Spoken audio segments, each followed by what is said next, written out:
ይህ ያው ምስክር ያለኝን ልብሴን እንዲህ ጉልበት ሰራተኛ ጠርቼ አብሬው ሳጠብ ሳጫምቀው ከሱ በቃ የት ነው የምወጣው? ውጥቼ እቃዬንም ይዤ ጎዳና ላይ ልውጣ ጅብም ቢበላኝ ብላኝ እስከምል ድረስ ነው የደረስኩት። አንዱ ያቺ ትንሿና እቺ ናቴኔ ይታወቀኛል። ደረቴን እንቅ ማድረግ ይጀምራል። አበያ ጮህኩኝ። አቤት የሚባልበት ባካችሁ ዋሽቼ ያው ገብቻለሁ። እንግዲህ አታስወጡኝም ስለው ሳቀ። እኔ ለዓለም ተበላሽቻለሁ። ያቺ የነበረችኝ ንብረቴን ሀብቴን ያለውን ነገር ቤቱን እርግፍ አድርጌ ጥዬለት ተነስቼ አሁንም ወደ ድሬዳዋ ሄድኩ። ናይ ዝገበርኩም ላይ ብዙሕ ነገር ስለዝኾነ እግዚአብሔር ገዛኹም ቤተሰብኩም ይባርኩም።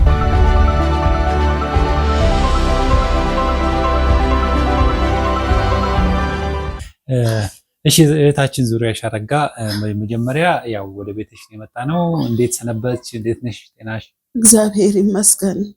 ክብር ለእግዚአብሔር ይሁን። እስከ ዛሬ በምህረቱ በቸርነቱ አኖረኛል። የቅዱሳንም እጆች እስካሁን ድረስ በጄኤምኤም እንደገና ሲኤምኤም በዛ እጃቸውን የዘረጉልኝ ሁሉ እግዚአብሔር ይባርካቸው። እግዚአብሔር ይመስገን። መልካምነታቸው በተገለጠው ሁሉ ይሄው አለሁኝ እስከ ዛሬ ድረስ። ክብርና ምስጋና ለሱ ይሁን እና አሁንም ግን ይሄ ነገር ስላልቆመ እንደገናም ደግሞ በብቸኝነት ስላለሁ እንደገናም ደግሞ ሆስፒታልም የሚወስደኝም ሰው ስለሌለ እንደ ልቤ መንቀሳቀስ ስላልቻልኩኝ ወደ ቸርችም ለመሄድ ስላልቻልኩኝ በብዙ ነገር በቤት ውስጥ ቀርቻለሁ እና እኔው ነኝ እዚሁ ሆኜ ግን ተነስቼ ምግቤን አብስዬ እንጀራ ይገዙልኛል።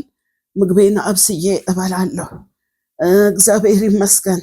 እንዲሁም ደግሞ አንዳንዴ አልፎ አልፎ አቅም ሲኖረኝ ወጣ ብዬ ፀሐይ ላይ ቁጭ ብዬ ተመልሼ እገባለሁ።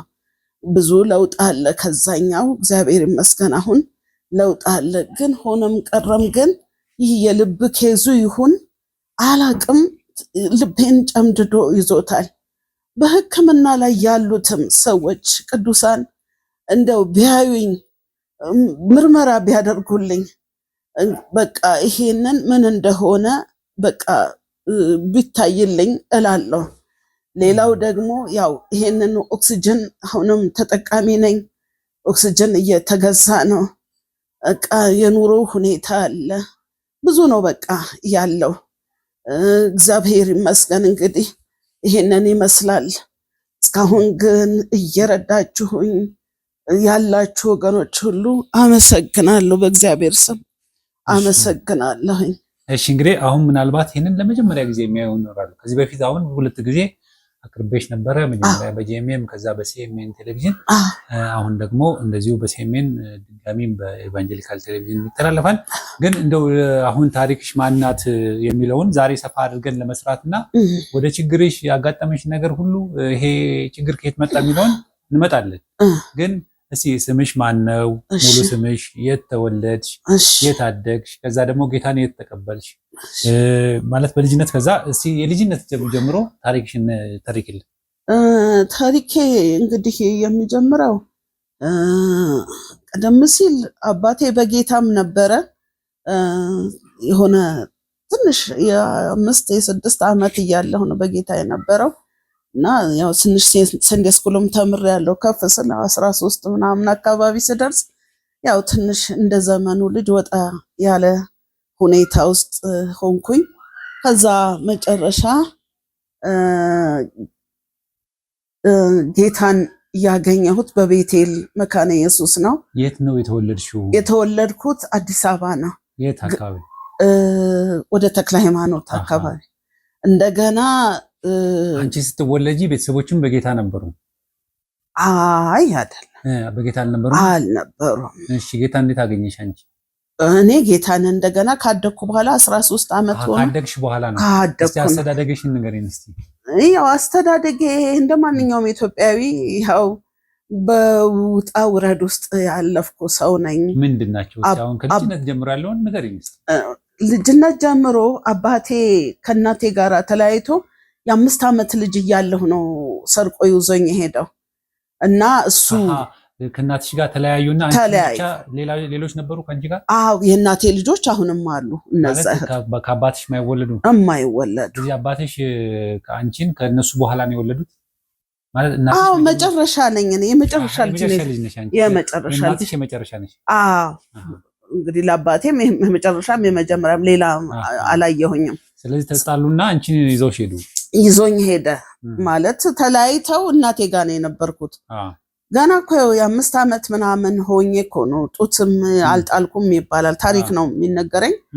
ይዞኝ ከሄደ በኋላ እዛ እያደግኩኝ እያለ ትንሽ እንግዲህ አንድ የ6 ዓመት ምናምን ሲሆን እናትሽና እህቶችሽ ምናምን ብሎ ይዞኝ መጥቶ አስተዋወቀኝ። እናቴ እዛ ተክለ ሃይማኖት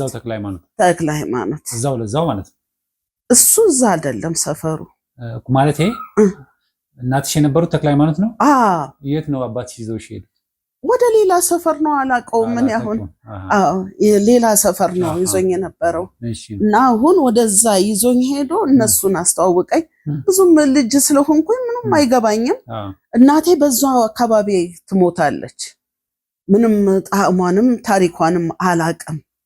እና ከዛ ከሱ ጋር እያለሁኝ ሌላ ሀገር ወደ ሰሜን ሁመራ የሚባል ሀገር እዛ ሄደን እዛ እያደግኩ ስመጣ ደግሞ ተመልሼ አዲስ አበባ መጣሁ።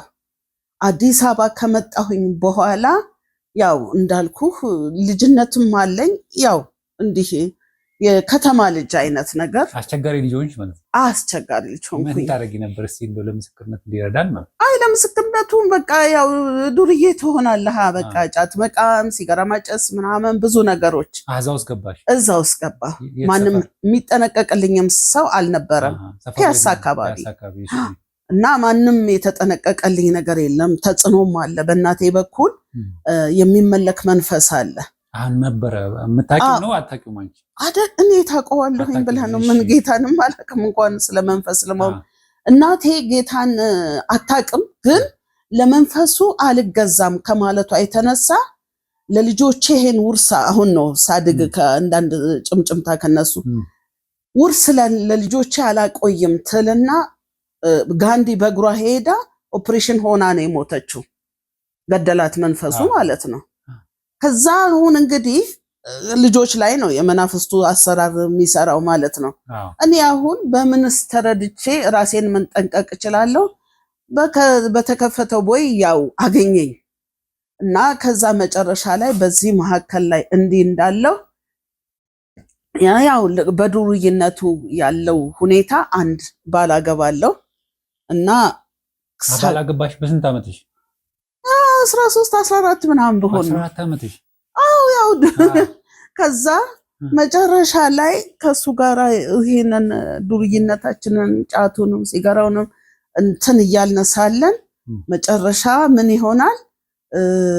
እኔ እዛ ጌታን አገኘው። ያጎቶቼ ልጆች ነው ያገኘሽ ውስጥ ጌታን ያገኘሁት ይመሰክሩልኛል። ሌሎችም ምስክርነት ይመሰክሩልኝ። ማናቸው የሚመሰክሩት? ያጎቴ ልጆችና እንደገናም ሌላም ሰው ይመሰክርልኛል። ግን የአባትሽ ወንድም ልጆች ማለት ነው? የእናትሽ? የእናቴ። የአባቴ ምንም ዘር ማቀው የለኝ። ከዛ ሲመሰክሩ አሾፋለሁ፣ ምን ቀልዳለሁ፣ ምን እላለሁ። እውነታ ግን እንዳለ የሆነ ነገር የሚስበኝ ነገር አለ። መጨረሻ ግን ማንም ጎትቶ ይዞኝ አልሄድም። እኔ ነኝ ብድግ ብዬ አንዱን ቀን ልብሴን አስተካክዬ ምን ብዬ ብድግ ብዬ ቤቴል ሄድኩኝ። ቤቴል መካነ ኢየሱስ ሄድኩኝ። የዛን ጊዜ ደግሞ የውሃ ምስክሮች ክርስቲያኖችን እንትን ስለሚሉ ጌታን የምትቀበሉ ተብሎ አልተጠራሁኝም። ከዛ አሁን እኔ ብቻ እዛ ጋር ባገኘሁት ደስታ 1 ዓመት ተመላለስኩ። ከ1 ዓመት በኋላ ግን የሆኑ ልጆች ጋራ ስገጥም እንዴ እንደሱ አይደለም ምናምን ብለው ደህንነት እንድማር ከዛም ህብረት እንዲኖረኝ አደረጉ። ከዛ ቀጠልኩኝ። እግዚአብሔር ይመስገን። ከዛ ያ ሰው መንገዱ አብረን ልንሄድ አልቻልንም። ከቤት አስወጣኝ። ከቤት ሲያስወጣኝ ተስፍዬ ወደ ዘመዶቼም ጋር መሄድ አልቻልኩኝም። የሆነች ሆም ጸሎት ቤት አለች። ቆያውን ባለቤትሽ ነው ያስወጣሽ ከቤት? አዎ በቃ አልፈልግም ለምን አገኘሽ ብሎ ማለት። አዎ ከዛ መጨረሻ ላይ ምንም ንብረትም የተካፈልኩት ነገር የለም፣ ምንም ነገርም የለም፣ አንዳችም ነገር የወሰድኩትም ነገር የለም። ከዛ እሱ ሲያስወጣኝ እነዛ ቅዱሳን ጋር ሄድኩልህ። ያቺ ቤት ለቤት የምትጸለይበት ቤት። ምን ያህል ጊዜ ግን ኖርሽ ከባለቤትሽ ጋር? እንግዲህ 3 ዓመት 4 ዓመት። ከዛ በኋላ የዛን ጊዜ እነዚህ ቅዱሳኖች እንደ ልጅ ተቀበሉኝ። እንደ ልጃቸው በእነሱ ስር ማደግ ጀመርኩ። ቤቱም አገልግሎቱም ከዛ በፊትም እየመጣው ከዛ ከቤት የሆነ ነገር እንግዲህ ልጅነትም አለ እውቀቱም የለም፣ ጸጋ በጸጋ የሚባል ነገር አለ። አገለግላለሁ። ከዛ እዛ ቤት ውስጥ አሁን ማገልገል ጀመርኩኝ። እዛ ቤት ውስጥ ስናገለግል ተስፍዬ አሁን በዓለም ዙሪያ ነው የሚመለከተኝ ሰው። ውሸትም ብናገር አሌ የሚባልበት ነው። አንድ ቀን መባ ዙረን አናቅም። አንድ ቀን የፍቅር ስጦታ ስጡን ብለን አናቅም። ግን ከቸርች በበለጠ ቀን ከቀን ነው እዛ ቤት ውስጥ የሚጸለየው። አጋንንት ይወጣል። ብዙ ልንገብቶሃል አገልጋይ ሆኖ ደክሞ የሚመጣ አለ። አንዳንዱ ልንገርህ አይደለም በብዙ እንቆቅልሾች አሉ። በዛሬ ጊዜ ቢሆን በቻናል ብዙ በተስጣጣ ነበር በዛች ታዛ ውስጥ የሚሆን ነገር እና መንገድ እየሄድኩኝ እንዲህ አንተን እንደማይህ ሊትራል ነው በራይ የምመለከተው። እና ዛሬ ባለብዙ እግዚአብሔር በእኔ የተነገራቸው በአሜሪካንም በዚህም በአዲስ አበባ አሉ። አንቺ የትንቢት ስጦታ ተሰጠሽ? ትንቢት ስጦታ፣ ራይ፣ መገለጥ እንደገናም የፈውስም ራሱ ብዙ ነው። እንግዲህ ያልተገለጡ ብዙ ነበሩ ገና እና በዛን ጊዜ ያን ሲሆን እዛ ቤት ውስጥ እንደዛ ሲሆን ቆየልህና መጨረሻ ላይ ከነዛ ሰዎች ጋራ እነዛ እናትና አባት ያልኩ በሆነ ነገር ትንሽ ግጭት ተፈጠረና ከዛ እኔ ወጣሁኝ። ከዛ ወጣሁ ማለት የምታመልኩበት ቦታ ውስጥ ነው ግጭት የተፈጠረው? በቃ ይሄ ያለመስማማት አይነት ነገር እና ከዛ መጨረሻ ላይ ከዛ በፊት ድሬዳዋ ነበርኩኝ። በመሃሉ ድሬዳዋ የሄድሽበት ምክንያት ምንድን ነው? ድሬዳዋ የሄድኩበት ምክንያት የእህቴ ልጅን ያሳድግ ነበረ። ከዚህ ከባልሽ ከተፋታሽ በኋላ እሳው ከሱ ጋር እያለሁ የእህትሽ ልጅ ትንሽ ልጅ ሰታን እኛ እናሳድገው ነበረ። ከዛ አሁን መጨረሻ ላይ አንቺ ከዚህ በኋላ እናቱ አለች በህይወት፣ አንቺ አገልጋይ ነሽ፣ አሁን በስደት ውስጥ ነው ያለሽው፣ በየቤቱ እየተንከራተሽ ይሄን ልጅ ማሳደግ አትችይም። ከባልሽ ስትወጪ ይዘሽ ወጣሽ። ታዲያ ወዴት ጥለዋለሁ? ከዛ በቃ ያለኝንም ነገር እየሸጥኩኝ ምን እያልኩኝ 1 ዓመት ያው ቆየሁ። ከዛ መጨረሻ ላይ እሱን ልመልስ ነው ድሬዳዋ አካሄዴ።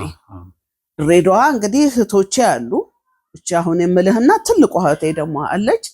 ከዛ ያንን ልጅ ይዤ ሄጄ ጌታ እዚሁ ታገለግያለሽ ይለኛል። እነለጌ ሁሉ ያቀኛል እኮ ከድሬዳዋ ታሪክሽን ስለሰማው ነው እኮ። ከዛ መጨረሻ ላይ እንዴት ተፈጠረ መሰለ? እዛ ማገልገል ጀመርኩኝ። የት ቤተክርስቲያን? እኔ ያው ከመካነ ኢየሱስ ስለሄድኩኝ መካነ ኢየሱስ ነኝ፣ ግን ገደብ የለኝም። ከሙሉ ወንጌሎችም ከመሰረተ ክርስቶስም አብዛኛውን መሰረተ ክርስቶስ ብዙ ያቀኛል፣ ሙሉ ወንጌል ብዙ ያቀኛል። ድሬዳዋ ብዙ የሚያውቁሽ እነማን ናቸው? እስቲ ምናልባት አጋጣሚ ስለሚያዩሽ። አዎ እንግዲህ አሁን እንኳን እንዲደወልለት ፈልጌ ነበር ፓስተር ጌታቸው። የበፊቶቹ እኮ የሉም፣ አንቺ እኮ በምታገለግይበት ጊዜ ያሉት ማንም የሉም፣ አሁን አዲሱ ትውልድ ነው ምናምን ማለኝ። አንድ ቀን እንትን ሲል እንደውም እኔ ስልኩን ሁሉ ሰጥቻችሁ ደውላችሁ ማነጋገር ትችላላችሁ የነበረውን ሁኔታ እና በቃ ከዛ ከ87 ጀምሮ እስከ 90 ድረስ እዛ ነበርኩኝ ማለት ነው። እና 90 ላይ ተመልሼ ወደዚህ መጣሁ። 90 ላይ ወደዚህ ከመጣሁኝ በኋላ 90 ላይ መጥቼ አሁንም ያው ቤተክርስቲያኔ ነው የመጣሁት። እነዛ ቅዱሳን ጋር ነው የመጣሁት። ከሱ በኋላ ነው እንግዲህ ትንሽ ያው ሚስ አንደርስታንድ ስመጣ ግን ትንሽ ያቺ አሳዳጊ ጋራ እንደው አሁን ሚዲያ ስለማይመች ነው እግዚአብሔር በሞት እንደሚያነሳት የሆነ እልህ የተገባባችው ነገር ነበረ። ከዛ በኋላም ከኔም ጋራ ትንሽ ችግር ተፈጠረ። ከዛ መልእክት መጣልሽ? ስመጣማ መልእክቱን ነግሬያት እኮ ነው የመጣሽው። ስመጣም አይደለም ከመጣሁኝ በኋላ መልእክቱን አብረን እያለን ነግሬያታለሁ። ከዛ በኋላ ግን እየሄድን ምን እንደሆነ ታሪኩን ባላቀውም ከዛ አሁን መጨረሻ ላይ ምን ተፈጠረ? ከኔ ጋር ደግሞ ያው ትንሽ ችግር ተፈጠረ። ይሄን ያህል ነገር አይደለም። ያው እኔ ከነሱ ተነጥዬ ወጣሁ። አሁን ተስፍዬ ስወጣ ወደ ውጪ አካባቢ እኔ ለዓለም ተበላሽቻለሁ። ምኑንም ነገር የማውቀው ነገር የለም እና የምሄድበትም የለኝም፣ ዘመድም የለኝም፣ ደሞዝም የለኝም፣ ምንም ነገር የለኝም። ልክ አሁን ስወጣ ወደ ከዛ ከጸሎቱ ቡድን ስወጣ ወዴት እንደምሄድ አላቅም። ከዛ በፊት ግን ሳልነግርህም አልፈው እዛ ባሌ ጋር እያለሁ እነግድ ነበረ። እቃዎች ከሰዎችም ተቀብዬ ራሴም ገዝቼ እሰራ ነበር። ስራዬ ያ ነው። አሁን ወደዛ ነገር ውስጥ እንደገና ተመልሼ ገባሁ።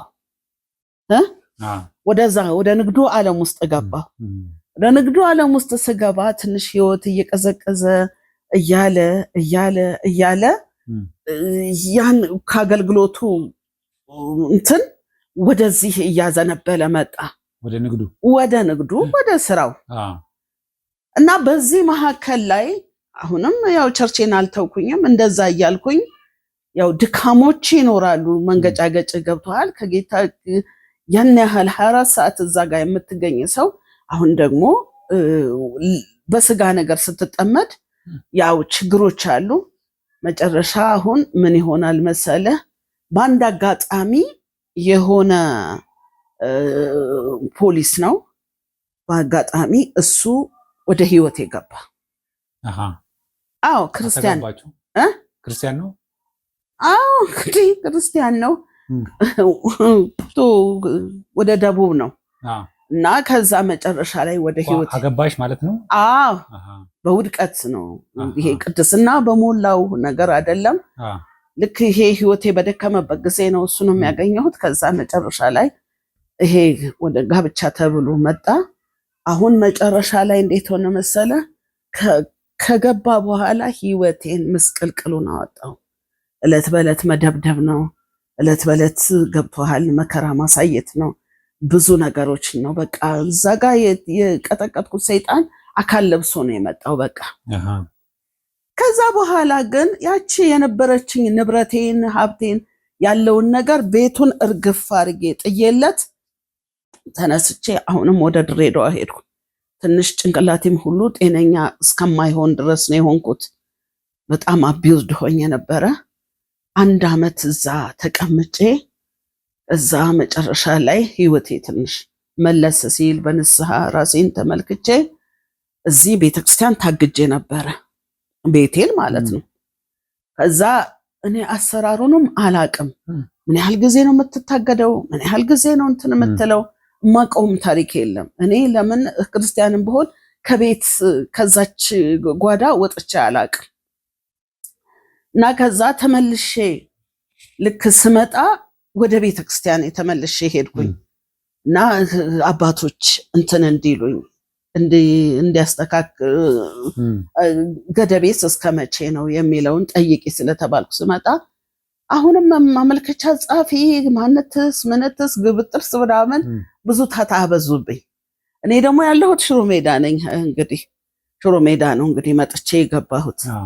አሁን ከዛ መጨረሻ ላይ ያንን ነገር ከዚህ እየተመላለስኩኝ ልክ እንደ ፍርድ ቤት ያንን ለማስተካከል በቃ ምን እንደሆነ ሊገባኝ አልቻለም። በህዝቡ ፊትም አቅርበውኝ ቢሆን በቃ እንደዚህ ኃጢአት ሰርታለች ትመለስም እንደሆነ ማድረግ ነበረ። አሁን ከዛ መጨረሻ ላይ ለምን አንቺ አንዱ ቸርች አዲስ ነፍስ ነኝ ብለሽ ለምን አባል አትሆኝም ተባለ። እዛው አካባቢ የነበረ ቸርች ነበረ ሙሉ ወንጌል አዲስ ነፍስ ሆኜ ደህንነት መማር ጀመርኩ። ህይወትሽን ደብቀሽ ማለት ነው? ከዛ ያስተማሩኝ እያሉ ልክ አልኩህ ጉባኤ መካከል መንፈስ ቅዱስ ብድግ እያደረገ ያፈርጠኛል፣ እያነሳ ያፈርጠኛል። ከብቷል። ራሴን ልደብቅ አልቻልኩም። ከዛ አንዱ ወንጌል ላይ ጠራና ሱራሽ ምንድነው እሱ አዲስ ነኝ ብለሻል ምንድነው እስኪ እንደምናም ሲለኝ አሁን ጥምቀቱን አለፈ ገብቷል። ያው ነው በመካኒክ ስላልተጠቀመው ከዛ ጥምቀቱ አለፈልህና አይ እኔ ያልኩት ዋሽቻችኋለሁ፣ አገልጋይም ነበርኩ፣ እንዲህ ስለሆነ ነው ቤተክርስቲያኔ እንደዚህ አጥፍቼ ነው። ከዛ በኋላ አሁንም እንዲመልሱኝ ሄጄ ነበር። ግልጽ ነው ነገ ጠዋት የምጠይቀው ነው። ሽሮ ሜዳ ሙሉ ወንጌል ይሄ ነው። አሁን ግን በቃ ያለው ድል እንዲህ ሂጂ ስላሉኝ ዋሽቼ ያው ገብቻለሁ። እንግዲህ አታስወጡኝም ስለው ሳቀ። ከዛ ያው በኋላ እዛው አባልነቴ እስካሁኗ ሰዓት ድረስ እዛ ሆንኩኝ ማለት ነው። ይሄ ነው ታሪኬ። አሁን አባልነት የት ነው? ሙሉ ወንጌል ሽሮ ሜዳ። አዎ አባልነቴም አገልግሎቴም በኳየር አገለግላለሁ። እግዚአብሔር በሰጠኝ ነገር ያው አገለግላለሁ። እና ከዛ በኋላ በዚህ መካከል ውስጥ ስራዬ ያንን አችኑ ድንኳን መስፋት እቃ እያዞርኩኝ እሸጣለሁ። ባለችው ጊዜ ደግሞ ዋና የጌታ ነገር አይነካም ያለው ነገር ስልህ የእሁዴን ሮብ ፕሮግራም እናምን ቃል አይደለም አይነካብኝም። ለእግዚአብሔር ያለ የሰጠሁትን የሰዋሁትን ነገር አይነካም በሥራ ምክንያት ብዬ ከባልሽ ተለያይተሽ ቀረሽ? አዎ እሱማ በቃ ዕቃዬን ዘርፎ ወደ ሀገሩ ይዞት ሄደ። ፖሊሱ ማለት ነው? ዘርፎ ይዞ ሄደ። በቃ ማንም የሚጠይቀውም የለም። አልፈለኩኝም እንደዛ ማድረግ። እና ሌላው ታሪክ አንድ ያልነገርኩህ ታሪክ ያኛው የድሮ እሱ ከድሬዳዋ ስመጣ ልጁን ሰጥቼ ስመለስ የሱ እህት ሆስተስ ናት እና በጌታ ሆናለች እና ከሷ ጋር እቀራረባለሁ። ስቀራረብ እሱንም እዛ አገኘዋለሁ። እዛ በማገኘው ሰዓት ያሁን እንደ ቤተሰብ እዛ እንቀራረባለን፣ ያ ቤተሰብ ጋር ማለት ነው። አሁን ምን ይለኛል መሰለ ተስፍዬ፣ እሱ ሆስፒታል ገብቼ አስታምማለሁ በክርስቶስ እኔ ስለሆንኩኝ ምንም አይነት ነገር ታሞ እና አንዳንድ ነገሮችም ሲሆኑ እኔ እዚህ ስሸጥ ሸሚዝም ሱሪም ምናምንም በቃል አይደለም በፍቅር ያው አንዳንድ ነገር አደርጋለሁ። አሁን እሱ ለካ ድብቅ ሴራ ነበረው። ከዛ መጨረሻ ላይ ምን ያደርገኛል እንደው ዜድዬ ቤት እኮ ቢኖርሽ ምናምን፣ እውነት ነው እየተንከራተትኩ ነው ጴንጤ በመሆኔ ቤት ክራይ ገብቷል። ከዛ በኋላ መስራት ስጀምር እየከፈልኩኝ ነው የምኖረው። በፊት ግን እነዛ ሰዎች ጋር ነበር የምኖረው ብዬሃለሁ። አሁን ያንን ደግሞ በጌታ መሆኔ ሲሆን ስደት አለብኝ። ምንም ነክቻቸውም አይደለም እንደው ብዙም ሰብኬም አይደለም። እውነት ነው የራሴ ቤት ቢኖረኝ ስል በቃ ለምን እኔ እንትን አለልሽም መታወቂያ ለምን አዲስ አበባ መታወቂያ ያስፈልግሻል። ከዛ በፊት ተስፍዬ የቀበሌ መታወቂያ የለኝም እሱ ቤት ስኖር ማለት ነው አልነበረኝም። ምንድነው የነበረው መሰለ ሬሽን የሚባል ነገር ትዝ ይልህ እንደው ሬሽን ላይ ነው ሚስቴ የሚል ነገር ያለው። ቤቱ ደግሞ የክራይ ቤት ስለሆነ እኔን አላስገባኝም እዛ ላይ አላቅም ይሄን ሁሉ። ከዛ መጨረሻ ላይ መታወቂያ ላውጣልሽ ይለኝና መታወቂያ ሊያወጣልኝ ሲል ሚስቴ ናት ብሎ ነው ለካ ያወጣው። ማቀው ታሪክ የለም። የእውቀቱም እንትን የትምህርቱም ብዙም አልገፋሁበትም። ያንን እዚህ ጋር ግን መታወቂያው ላይ ስራ የሚለው የግል ተዳዳሪ ነው የሚለው። እዛኛው ዋናው የሱ ቅጽ ላይ ግን ሚስት ብሎ ነው ያስቀመጠው። ከዛ ኮንዶሚኒየም ሲመጣ ኮንዶሚኒየም ተመዘገብኩልህና እሱ ነው ጠቆመኝ። እኔ ኮንዶሚኒየም ይምጣ አርከበ ጣማቀው ይለ መጀመሪያ አርከበ ነው ያለኝ። ሄድኩኝ። እነዚህ እናቴ እጃቸው ረጃጅም የሆነ ጥሩ ቦታውን ወስደው ጉራንጉር ውስጥ ወስደው ምንም ከሰል አልሸጥኔ ጉራንጉር ውስጥና እንደሱ ሰጡኝ። አልፈልግም ብዬ ተውኩኝ። አሁንም ኮንዶሚኒየም አለ ብሎ ኮንዶሚኒየም ተመዘገብኩኝ። በዛ መታወቂያ ማለት ነው፣ በሱ ቤት መታወቂያ ተመዝግቤ ከዛ መጨረሻ ላይ 2000 ላይ ይሄ ሰውዬ ጋራ ግን እንግዲህ ይሄ ፖሊሱ ጋራ ስንገናኝ ይሄ ቤት ደግሞ ልክ ሲወጣ እኩል ሆነ። ጌታ ሆይ ይሄ ነገር እንደው ካንተ ይሆን እንዴ የሚል ነገር አልኩና መጨረሻ ላይ ወደ ቀበሌ ሄጄ ያንን ቤት ለማስተካከል ሲሄድ ባልሽን ጥሪ አሉ። እኔ ባል የለኝም አልኩ። ለምን ይሄም ገና ምንም ከዚህኛው ጋር ተጋብተሻል? አሁን ገና ነው ያው ፖሊሱ ጋር ማለት ነው። ከዛ መጨረሻ ላይ ባል የለኝም እንዴ የምትኖሪው እኮ የመንግስት ቤት ነው አለኝ። ኧረ እባክህን ተሳስተሃል፣ እኔ የሰው ኩሽና ተከራይቼ ነው የምኖረው። ገብቶሃል? እኔ እውነታን ነው የምናገረው፣ እነሱ ደግሞ እውነታቸውን ነው መዝገብ ላይ ያለው። መጨረሻ ብዙ ተጨቃጭቀን አንዷ ጎትታ ይዛኝ ሄደችና ይኸውልሽ የሚልሽ ትዳር ነበረሽና አፓርትመንት ላይ ነው የምትኖሪው።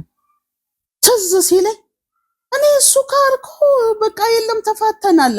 ስንፋታ ይኸውልህ ተስፍዬ እውቀቱም ስለሌለኝ ዝም ብዬ ነው ልክ እንደ ሰራተኛ ወጥቼ ሄድኩት እንጂ ከሱ ላይ እንትኑን አላወረድኩትም። መፋታት የሚባለውን አላቀውም። ዝም ብዬ እንትን አልኩኝ። ያው በዝም ብሎ በሽማግሌ ምናምን ነው ወረቀታችንን ቀዳደድን። ከዛ ተነስታን በቃ ተለያየን። የቃቃ ጨዋታ ፈረሰ ዳቦ ተቆረሰ አይነት ነገር።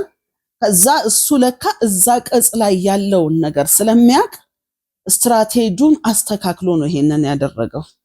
ከዛ አሁን መጨረሻ ላይ ምን አለ ቀበሌው እንዲህ ሲለኝ አበየ ጮህኩኝ። አቤት የሚባልበት እባካችሁን መንግስት ካለ እባካችሁን እምጮህበት። ከዛ ሊቀመንበሩ እንትን አለ። አይ በቃ ምስክር ካለሽ አለ። ኧረ አለኝ እኔ አለኝ ብዬ አምጥቼ ምስክርነት የሆነ ፍርድ ሸንጎ የሚባል ነበረ ቀበሌ፣ እዛ መተው መሰከሩ። እናቴ በፍርድ ሸንጎ አይጸናም የጋብቻ ነገር፣ የፍቺ ወረቀቷን እንትን ትበል ምናምን ብለው አወሳሰቡት። ከዛ መጨረሻ ተስፍዬ ይሄንን ቤት ለማግኘት ስንት ዘመን ተከራከርኩኝ። 5 ዓመት እውነታው እስከሚወጣ ድረስ 5 ዓመት ተከራክሬ ከ5 ዓመት በኋላ እግዚአብሔር ፈረደልኝ። ይሄን እዛ ጋር አለ የተባለውን ቤት እሱን እግዚአብሔር ሰጠኝ። ይሄ እዚህ አይደለም ደግሞ የሰጠኝ፣ ገላን ነው የሰጠኝ። አሁን ገላን የት ነው? አንጨቆረር ነው ወስደው የጣሉኝ። ከዛ መጨረሻ ተስፍዬ አሰብኩኝ፣ እኔ እንግዲህ ይችኑ ተባረሬ የማድርሰው ነኝ፣ የሚረዳኝ ሰው የለም። ያለው እድል እዚህ ውስጥ የሆነ ሻይና ቡና እንኳን ብዬ በራፍ ላይ ለመሸጥም የሆነ ጉራንጉር ውስጥ ነገር ስለሆነ ምንድን ነው የምሸጠው? እንጀራ ለመሸጥም አሰብኩኝ። እንጀራም ገዛም የለም፣ እንዲህ ወንደላጤ ያለበት አካባቢ አይደለም። ስለዚህ ያለው እድል በቃ ይሄንን እኔ አልፈልገውም ብዬ የከባዶን ስመለከት በቃ ልቤ እንትን አለ። ያን ሸጬ እዚህ ጋር ሳንቲም ጨምሬ ይሄን ቤት ገዛው። እዳም አለበት። ከዛ ያንን እንደሱ አረኩልህና እኔ እዛው ሽሮ ሜዳ እዛው ተቀምጬ የዕለት ጉርሴንና ይሄው ደግሞ ቤት ክራዩ ደግሞ እዳውን እንዲከፍል ባልኩበት ጊዜ ነው እንግዲህ ኮቪድ ደግሞ የያዘኝ ማለት ነው። እሱን ታሪክ ንገሪን። አሁን ኮቪድ በጣም ጠንቃቃ ከሚባለው ሰው ነው። ራሴን ሳኒታይዘር እንዲያ ነው የምለው። ከዛ ሳልነግርህም ማላልፈው እኔ እዛ ጴጥሮስ ሆስፒታል እዛ ነው ዕቃ የምሸጠው። ግን እዛ ሰራተኛው እንደ ስታፍ ነው የምታየው። እግዚአብሔር ሞገስ ሰጥቶኝ እግዚአብሔር አክብሮኝ ከሰራተኛው ፔሮል ላይ የለሁም እንጂ ሁሉ ነገሬ እንደ ሰራተኛው ትሪት ነው የምደረገው። በሰርቪስ ይሄዳለው እግዚአብሔር ይመስገን ከታች እስከ ላይ ድረስ በሙሉ ያቀኛል የዛ ሆስፒታል ሰው ማለት ነው። እና እኔ ግን ያው በክሬዲት እቃ ሸጣለሁ። እግዚአብሔር ይመስገን መተዳደሪያ ያ ነው። ይህ ሕያው ምስክር ነው።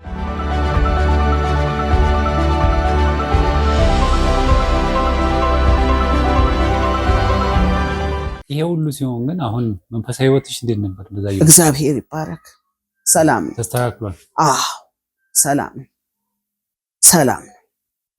ክብር ለኢየሱስ ይሁን፣ ክብር ለኢየሱስ ይሁን። ምሕረቱ ብዙ የሆነ ጌታ ተስተካክለሻል? አዎ። ባልሽም ጥሎሽ ሄዳል? ሁለተኛው ባልሽ? አዎ። እዛ ብቻሽን መኖር ጀመርሽ? ብቻዬን ነው የምኖረው። በቅድስና ኮቪድ በሽታው ሲመጣ ብቻሽን ነበር? ብቻዬን ነኝ። እግዚአብሔር ይመስገን። ከዛ በፊት እንደውም እግሬን ሁሉ ታመሜ ይሄን እግሬን ሽምቅቅ አድርጎኝ አልጋ ላይ 6 ወር ቆይቼ እግዚአብሔር ፈውስ መጥቶ ተነስቼ እንደገና መውጣትና መግባት ችያለሁኝ። እና ምንም ነገር የለም ከዛ ወዲህ እንደነገርኩ ከዛ ሰውዬ ነገሩ ካበቃ በኋላ ክብር ለኢየሱስ ይሁን ባለው ነገሬ ራሴን ጠብቄና ቁንጥጥ ብዬ ነው የምኖረው የነበረው። እና ከዛ መጨረሻ ላይ ያ ኮቪድ ሲመጣ ከዛ እንደው ዙሪያሽዬ እባክሽን እዚህ እንዳትመጪ አንቺ አላደለም አንዳንድ ነገሮችን ትንሽ ሳይነስም ምናምን ስላለብኝ አትምጪ አሉኝ። አንዱን አመት በሙሉ አንዳንድ ሰዎችንም እዚህ ከልክለናል። እንዲህ በሽታ ያለባቸው ተጓዳኝ ምናምን አስም ሌላም እንዲሁ ስኳር ምናምን ያላቸውን አስቀርተዋቸዋል በቤታቸው ማለት ነው። እና በእንደዚህ ሁኔታ እኔም 1 አመት ተቀምጬልህ አሁን ተቆጣጠር ነው በተባለበት ጊዜ በቃ አሁን እንግዲህ ሰላም ነው ምናምን ብዬ ልብስ ሲታጠብ እንደዚህ ኮምፈርት ምናምን ያለኝን ልብሴን እንዲህ ጉልበት ሰራተኛ ጠርቼ አብሬው ሳጥብ ሳጫምቀው ከሱ ነው ያዘኝ። እዛ መጨረሻ ላይ ያው ወደ ሆስፒታል ሄድኩልህ። 4-5 ቀን ቤት ውስጥ አለሁኝ እኔ ጉንፋን ነው ብዬ ሆነ ሽንኩርቱን ምን እያረኩኝ 4 ቀን ቆይቼ ከዛ ሄጄ ሆስፒታል ነው እንግዲህ ኮቪድ ያሉኝ። ከዛ ወደ ቡልቡላ ተላኩኝ። አይሲ ውስጥ ገባሁ። በሞትና በህይወት መካከል እግዚአብሔር ጣልቃ ገብቶ መለኮታዊ ክብሩን ገልጦ ከነዛ ከሚሞቱት ሰዎች ውስጥ እኔ ልዩ ሰው ሆኜ አይደለም በምህረት አወጣኝ። ከዛ ወጥቼ አሁንም ጴጥሮስ መጣሁ። እዛ እያለሁኝ ያው እዛም ይሞታል ብዙ መከራዎች ናቸው ያለፉት። ከዛ መጨረሻ ላይ ቆይቶ እንትን ገዝታችሁ ይሄ ኦክሲጅን ገዝታችሁ ውጡ አሉ።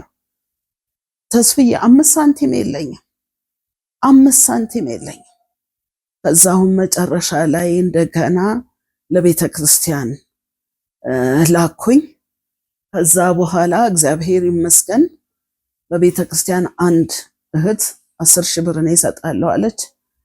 እንደዚሁ ምናምን በዛም በዚህም ብሎ ብቻ 14,000 ብር ይዘውልኝ መጡ።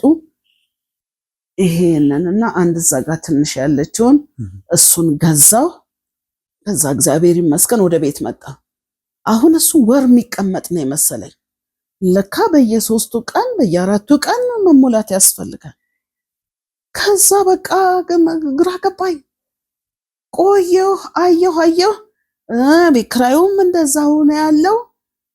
በቃ ያለ ኦክሲጅን መኖር አትችልም አሉሽ? አዎ እነሱ አሉ። ምንድነው የተፈጠረው? አንቺ የተፈጠረው ሳምባዬን አጨራመተው። አሁን ነው ደግሞ የተወሰነ ጊዜ ደግሞ የልብ ኬዝ አለብሽ ያሉት። ይሄ ነው እንግዲህ ያለው ነገር። እና ከዛ በፊት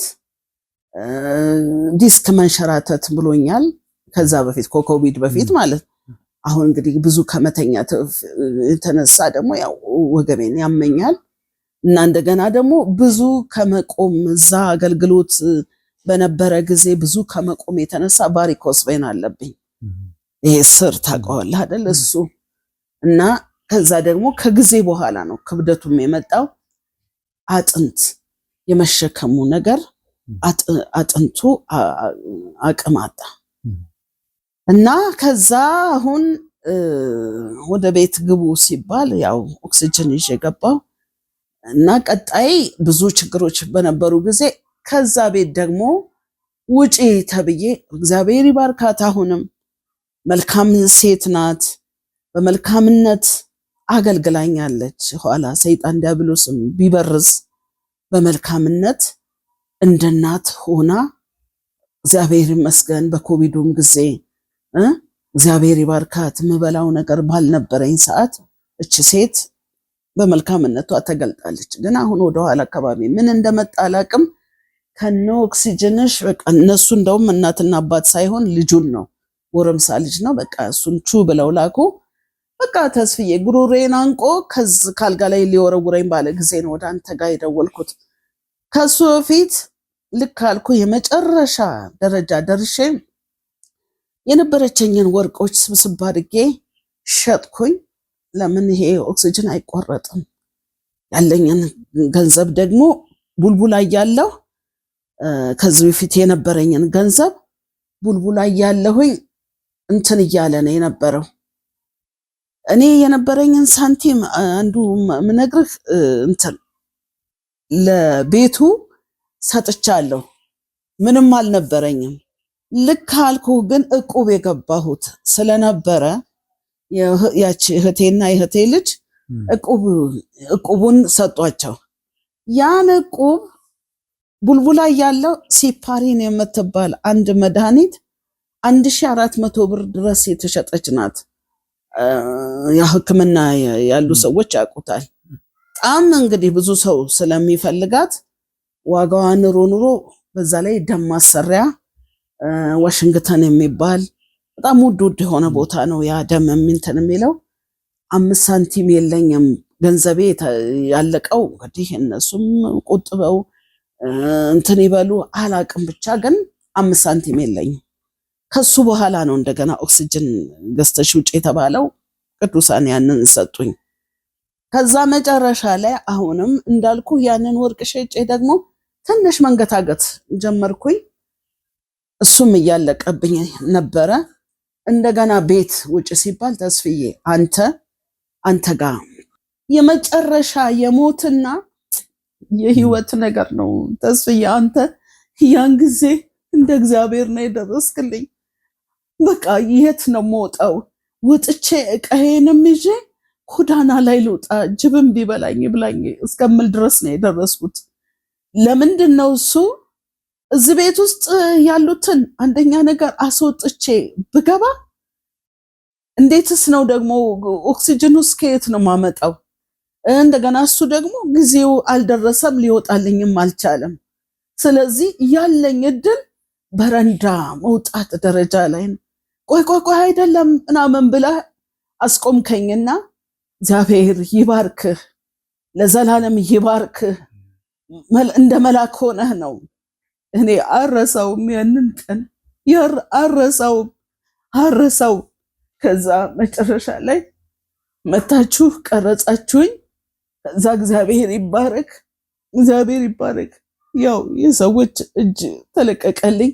ከዛ መጨረሻ ላይ ወደዛኛው ቤት አሁን በሁለተኛ መታ የቀረጽክበት ቤት እዛ ገባሁ። ክብር ለእግዚአብሔር ይሁን። ይሄ ነው እንግዲህ ያለው እድልና የኮቪዱ ሁኔታ በእንደዚህ ነው እንትን ያዘኝ። እንግዲህ እዚህ ጋር እንደማየው አሁን እዚህ ጋር አጠገብሽ አንድ ኦክሲጅን ታንክ አለ። ቤት ውስጥ ግን 1 2 3 4 5 6 ታንክ ነው የሚያየው። አዎ እነዚህ ይኸውልህ እዛ ጋር ሁለት ሶስት ናቸው። ቆይ አንዱ ያቺ ትንሿና እቺ ናቴ ኔ ሁለት እዛ ጋር ይኸውልህ ጴጥሮስ ይላል። ጴጥሮስ በወር 2 ይሰጠኝ ነበረ። እሱን መጠባበቂያ ነበር ማደርገው እዛ። ለምን እነዚህ ሊሞሉ ሲሄዱ ካፍንጫዬ ስለማይለይ ያን መጠባበቅ ያደርግ ነበረ።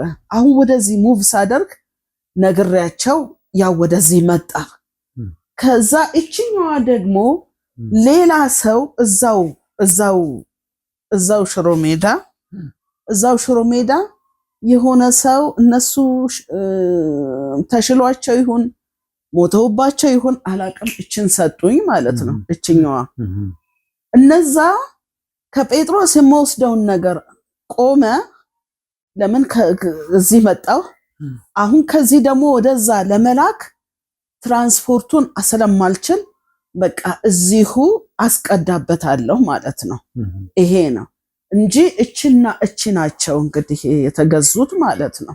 እንግዲህ አሁን ይሄ 6 ታንኮች አሉ ከትንሹ ጋር ማለት ነው። ትንሹም እዛ አለና እሱንም ስትንቀሳቀሽ የሚይዘሽም ትንቀሳቀሽ ትንሹ ነው። ግን ሰው ያስፈልገኛል እሱ ማለት አሁን ይሄንን ለምን ያህል ጊዜ ነው? አሁን አንዱ ለስንት ጊዜ ነው የሚያገለግል? ይሄ ማለት እንግዲህ አሁን በሳምንት 2 ነበረ አሁን እስከዛሬ የምቀዳው። አሁን እግዚአብሔር ይመስገን በሳምንት 1 ሆኗል።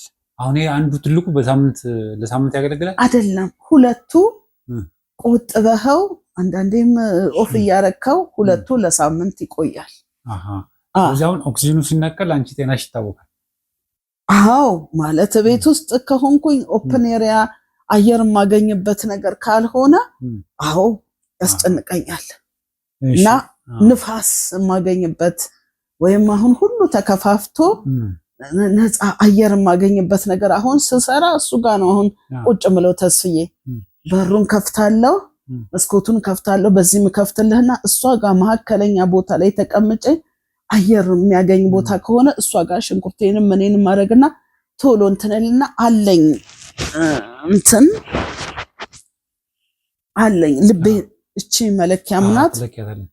መለኪያም አለ። ከሱም ውጪ ራሴ ይታወቀኛል። ደረቴን እንቅ ማድረግ ይጀምራል። መተንፈስ ሲያቅተኝ ቶሎ ተንደርድሬ መጥቼ እንትን እላለሁ። እስቲ እንግዲህ በወር ምን ያህል ብር ይፈጅብሻል አሁን እነዚህ ኦክሲጅኖች ለመጠቀም? አሁን በሳምንት አንዴ እንግዲህ ከዚህ ለትራንስፖርት ብቻ 1500 ብር ነው።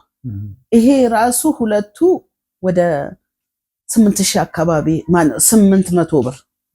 ያ1500 አይደል ያልኩ? ይሄ 800 ብር። 1500 ማለት ይዞት የሚሄደው የሚያመጣው። አዎ ይሄ ደግሞ 800 ብር ነው እንግዲህ እዛ ሄደ የሚሞላው። እስኪ አስበው ስንት ይሆናል? ወደ 2300 ብር ገደማ ይሆናል።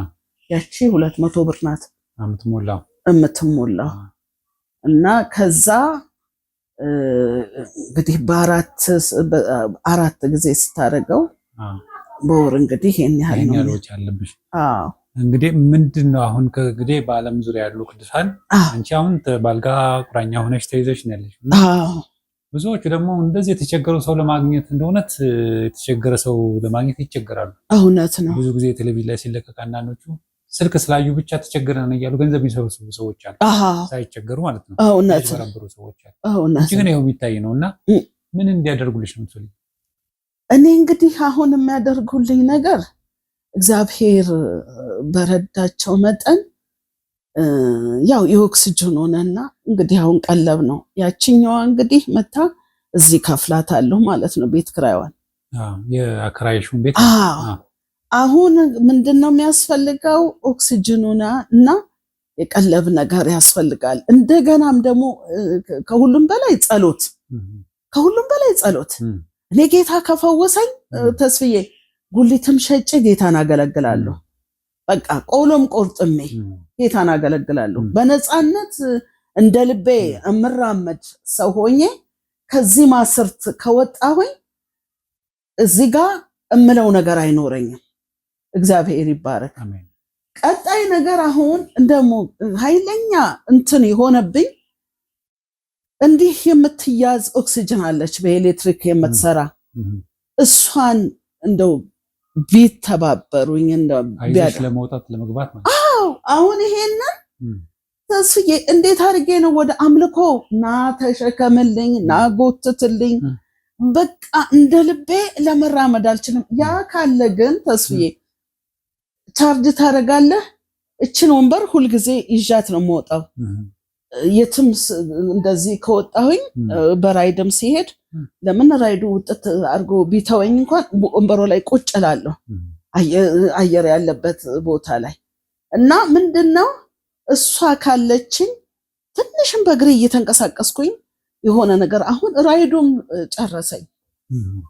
ብዙ ረጅም መንገድ ሄድኩኝ ባልልም እንዲሁም እንኳን ሽንኩርትም ምንም ለመግዛትም እንዲህ ለማለትም የሚያስፈልግበትን ነገር በቃ ራይድ ባጃጅ በቃ ብዙ ነው እንትኑ። እንግዲህ እኛ እንግዲህ እርዳታ ተቀብለን አንሰጥም። እኛ ማለት እንደምታውቂው ትክክል ያንቺን ስልክ ነው የምናስቀምጠው፣ ያንቺን አካውንት ነው የምናስቀምጠው። እሺ ትክክለኛው አካሄድ እሱ ነው። ትክክል። ምክንያቱም ሀሜት ውስጥ መግባት ስለማንፈልግ ማለት ነው። ትክክል። ስለዚህ አካውንት ነምበርሽን በቃልሽ ታውቂዋለሽ? ንገሪያቸው። እዚህ ጋር ልበል በቁጥር ልናገር? ንገሪያቸው። በኋላ በቁጥር እናስቀምጠዋለን። እሺ 130 155 196 355 ይሄ ንግድ ባንክ ነው። የንግድ ባንክ። ዙሪያሽ ማን ነው የሚለው? ዙሪያሽ አረጋ ሞገሴ። ዙሪያሽ አረጋ ሞገሴ በዚህ ትብብር የሚያደርጉ ያደርጉልሻል። እስቲ እንግዲህ በመጨረሻ ምናልባት አሁን ያለሽበት አካባቢ የካባዶ ነው የሚባለው እኮ ማን ነው? ጂ7 አካባቢ እንደ ጤና ጣቢያው አካባቢ ነው ያለሽ። እዚህ አካባቢ ቅዱሳን ይኖራሉ። እዚህ አካባቢ ያሉ ቅዱሳን ከነሱ ምን እንደው መተውም ከአንቺ ጋር ህብረት እንዲያደርጉ እነሱ ጋር በሆነ ምን የምትጠይቂያቸው ነገር ካለ በዚህ አከ መልእክት አስተላልፍ። እግዚአብሔር ይባርካቸው። ያልነገርኩ ነገር አለ ተስፍዬ። ወደዚህ ጋራው አካባቢ ላይ የሆነ ሚኒስትሪ ባልና ሚስቶች ናቸው። ማን ይባላሉ? ሂሩት ነብይ ሂሩትና መስፍን ይባላሉ። እግዚአብሔር ይባርካቸው። ይመጣሉ። ልብሴን የሚያጥቡት እነሱ ናቸው። ገላይን ደግሞ መተው ያጥባሉ። ከአገልግሎት እንትን ባለበት ሌሎችም እንደዚሁ አልፎ አልፎ ከሩቅ በታም መተው ገላይን ያጥቡኛል፣ ልብሴን ያጥባሉ፣ ጎብኝተውኝ ይሄዳሉ። አንዷም እመቤት ትባላለች። አሁን ልጅ አዶብት አድርጋ እሷ ቀረችብኝ እንጂ በብዙ እሷ ረድታኛለች። አንድ ሃይማኖት ደግሞ የምትባል እንዲሁ አልፎ አልፎ እሷ ስራ ስለሆነች ብዙም አትገኝም። እንደገና አንድ እህቴ ልጅ ደግሞ አለች፣ ሳምራዊት ትባላለች። እሷም ከስራ ጋር እሷ የት ነው? ተክለ ሃይማኖት ናት። ከተክለ ሃይማኖት አሸዋ ሜዳ ነው እንግዲህ ስራዋ። ከዛ እንደገና የእሷ እናት ደግሞ በሽተኛ ናት፣ ስኳር በሽተኛ ናት። ያው ትሪት ማድረግ አለባት። እነዚህ ሰዎች አሉ። ብቻዬን ይሄ ቤት የተከራየልሽ ነው ወንድማችን ሀብታብ? እሱስ ኪራይ ከፍሎልሽ አይደለም? እግዚአብሔር ይባርከው። ሀብታብ ከፍሏል። አሁን 1-2 ወር ነው የ3 ወር ይቀራል እንጂ ከፍሎልኝ በታማኝነት እያገለገለሽ ነው። እግዚአብሔር ይባርከው። ወንድማችን ሀብታብም እግዚአብሔር ይባርከው። እግዚአብሔር ይባርከው። ከሱም ደግሞ ከዛው ቸርች የተዋወቅኳቸው ቅዱሳኖች ፓስተር ዳንኤል እግዚአብሔር ይመስገን ከነሚስቱ መተው ጎብኝተውኛል። ፓስተር ዳንኤል እግዚአብሔር ይባርከው። ከዛው ከነ ሀብታብ ቸርች ውስጥ ማለት ያው ሀብታም አልተመቸውም። አይሻለሁ ይለኛል፣ አልተመቸውም። ብዙ አገልግሎት ኤርትራውያን ናቸው እነሱ በጣም ኢትዮጵያኖችን ያገለግሉ ነው። እግዚአብሔር ይባርካቸው። እንደው በዚህ አጋጣሚ እነሱም ባለፈው ትግርኛም ስትናገር ሰምቻለሁና መልእክት በትግርኛ የሚሰሙ ሰዎች ደግሞ ኤርትራውያንም በዓለም ዙሪያ ያሉ በጣም ቅዱሳን በጣም የተባረኩ ሰዎች አሉ። በጣም ብዙ ለእነሱም መልእክት የምታስተላልፊው ካለ ብትናገሪያቸው። እሺ እግዚአብሔር ይባርኩም። ኤርትራውያን በዓለም ዙሪያ ዘለኹም ንዓይ ዝገበርኩም ላይ ብዙሕ ነገር ስለ ዝኾነ እግዚአብሔር ገዛኹም ቤተሰብኩም ይባርኩም፣ ተባረኩ። ናባይስ ዝገበርኩም ላይ ብዙሕ ነገር ስለ ዝኾነ ተባረኩ። ብጸሎት ብገንዘብ ድግማ ዓጆኽ ዝበልኩም ንኩሉ እግዚአብሔር ይባርኩም እብለለኹ። ኣብ ዘለኹም ዓለም ዙርያ ዘለኹም ኤርትራውያን እግዚአብሔር አምላክ ናታትኩም ድማ ፀገም ሓሳብ እንቆቅልሽ ዘሎ ጎይታ ይፍትሐልኩም። እግዚአብሔር ይባርካችሁ እላለሁ። በጣም ጥሩ። ምክንያቱም እነሱን ማመስገን ያስፈልጋል። እውነት ነው። ከዛ ጠባብ ቤት አውጥተው እውነት ነው ክራይ እየከፈሉ የሚያኖሩት ናቸው። እውነት ነው። እግዚአብሔር በጣም አብዝቶ ይባርካችሁ። መጨረሻ የቀረ መናገር እንፈልጋለን የምትይው ነገር ካለ ተናግሪና እንጨርሳለን። እግዚአብሔር እንግዲህ ይባርካችሁ ሁላችሁም፣ በዚህም ክሮች ሁሉ እግዚአብሔር ይባርክ። በአንተ አማካኝነት በዛ የተደረገው ነገር ሁሉ ጣቢያ ሁሉ እግዚአብሔር ይባርክ። እንደገናም ደግሞ የሴን ጣቢያን እግዚአብሔር ይባርክ። እግዚአብሔር ይባርካችሁ፣ ተባረኩ። ባለው ዙሪያ በምትዘረጉበት ሁሉ እግዚአብሔር በስኬት እግዚአብሔር አምላክ እንደገና በሞገስ እግዚአብሔር እነሆ በጸጋ ይባርካችሁ። ቤታችሁ ትዳራችሁ ይባረክ። ቤታችሁ ትዳራችሁ ይባረክ። መርገም በኢየሱስ ስም ይራቅ። እንዲሁ እኔ ብቻ አልልም፣ የተጎዱ በቤታቸው ወድቀው ያሉትን እንድትጎበኙ እንዲያሰፋችሁ፣ በህመም ቢሆን በእጦት ቢሆን ቤተሰብ የሌላቸውን እንድትጎበኙ ጸጋን ያብዛላችሁ፣ ምሪትን ይስጣችሁ። ለምን እንደዚህ ያረጁ ሰዎች ሲያገለግሉ ቆይተው ማንም የሚጎበኛቸው አተው ምድሩን እየረገሙ እንዳይሄዱ፣ ትውልድን እየረገሙ እንዳይሄዱ በኢየሱስ ክርስቶስ ስምና ስልጣን ይህ ትውልድ የተባረከ እንዲሆን ነገ አገር ተረካቢ፣ ነገ ቤተክርስቲያንን ተረካቢ የሆነ ያለ አንዳች እንከን መንገዳቸው መልካም እንዲሆን አባቶችንና የወደቁትን መጎብኘት እንድትችሉ እግዚአብሔር ጸጋ ያብዛላችሁ። ህይወታችሁ ይባረክ፣ አገልግሎታችሁ ይባረክ። በጤና ተባረኩ። ይህንን እነሆ ሲኤንኤንንም ጄኤምኤምንም ኢቫንጀሊክንም እንደገናም ደግሞ ኤልሻዳይን ሁሉ እግዚአብሔር በዚህ ውስጥ ሁሉ አጭበርባሪዎችን እየለያችሁ ሳይሰራ አይብላ ይላል። በቃ እግዚአብሔር ጤና ከሰጠው አንድ ሰው እየሰራ መብላት አለበት።